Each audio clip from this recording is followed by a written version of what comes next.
Bonjour à tous et à toutes. Comme vous le savez, les élections présidentielles sont prévues le 20 décembre 2023 et la question de la candidature commune de l'opposition est toujours d'actualité. Parmi les candidats de l'opposition, il y a Noël Tchani, un économiste et banquier de renommée internationale qui a déposé son dossier à la CENI le 6 octobre dernier. Noël Tchani s'est présenté comme un candidat indépendant qui a un projet de développement ambitieux pour la RDC. Basé sur son expérience, son expertise, il propose notamment de réformer les institutions, de lutter contre la corruption, de relancer l'économie, de créer des emplois, de renforcer la sécurité, de promouvoir l'éducation, la santé, l'agriculture, l'industrie, l'énergie, l'environnement et tout de suite. Mais est-ce que Noël Tchani est-il prêt à s'allier avec les autres candidats de l'opposition pour former une candidature commune? La réponse est oui. Mais à une condition, que ce soit lui le candidat unique. Car, dit-il, au regard du exercice académique des compétences et de l'expertise socio-professionnelle, il ne voit personne d'autre qui puisse rivaliser avec lui. Il affirme même être prêt à s'allier même avec les diables pour avoir une victoire écrasante. Toutefois, il ne voit pas d'inconvénient que Moïse Katumbi, l'un de ses principaux rivaux, s'aligne derrière lui, mais cela dépendra du rôle qu'il va jouer dans son équipe. Noël Tchani n'a pas précisé quel rôle il pourrait confier à Moïse Katumbi. Mais on peut imaginer qu'il s'agirait d'un poste d'un premier ministre, d'un ministre ou d'un conseiller spécial. Moïse Katumbi, qui est le candidat numéro 3 sur la liste de la CENI, est un homme d'affaires, un ancien gouverneur du Katanga qui jouit d'une grande popularité dans le pays, notamment dans le sud-est. Il est aussi président du parti Ensemble pour le changement, qui fait partie de la coalition Lamuka. Alors, quelle est mon opinion sur cette proposition de Noël Tchani? Je dois dire que je suis partagé. D'un côté, je reconnais que Noël Tchani a un profil intéressant qui pourrait apporter du changement et du progrès à la RDC. Il a une vision claire et cohérente de ce qu'il veut faire pour le pays. Et il a une expérience avérée dans les domaines économiques et financiers.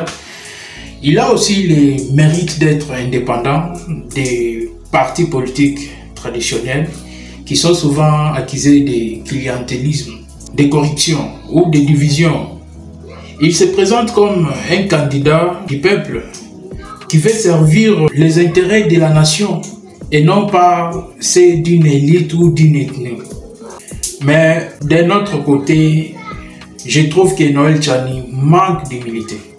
Noël Tchani manque d'humilité et de réalisme. Il se croit supérieur aux autres candidats et il ne semble pas disposé à faire des concessions ou accepter les verdicts des urnes.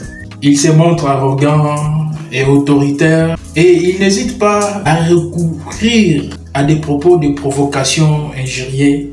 Il a par exemple traité Moïse Katumbi de traître. Il a remis en cause la nationalité congolaise en invoquant la loi sur l'origine du père et de la mère.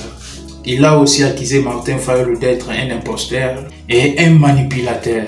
Et il a rejeté les résultats de la présidentielle de 2018 qui lui ont donné 0,56% de voix.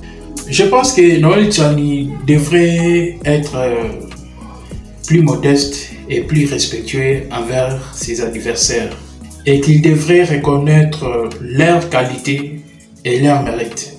Je pense aussi qu'il devrait être ouvert et plus flexible et qu'il devrait accepter le dialogue avec les autres candidats de l'opposition sans imposer ses conditions ou ses exigences.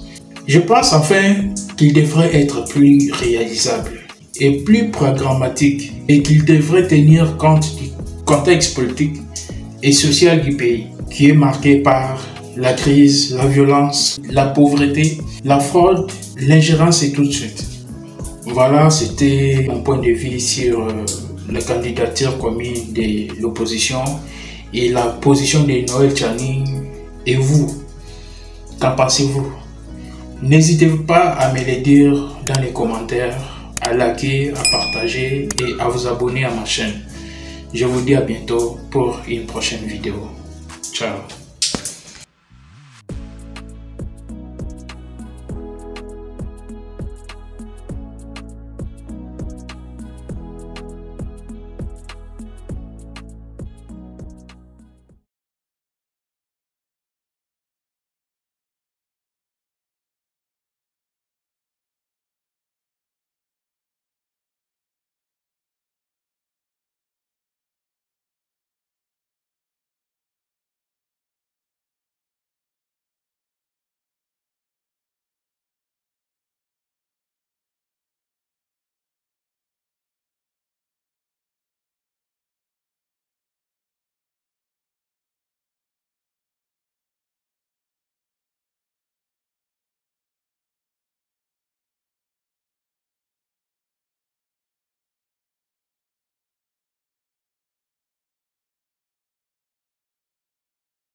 Ce sont des déclarations malheureuses, populistes, qui n'aident pas en fait à la construction d'une nation où les gens vivent en cohésion et je trouve que c'est triste. Moi, je suis au Congo depuis 40 ans, que je suis avec la population congolaise.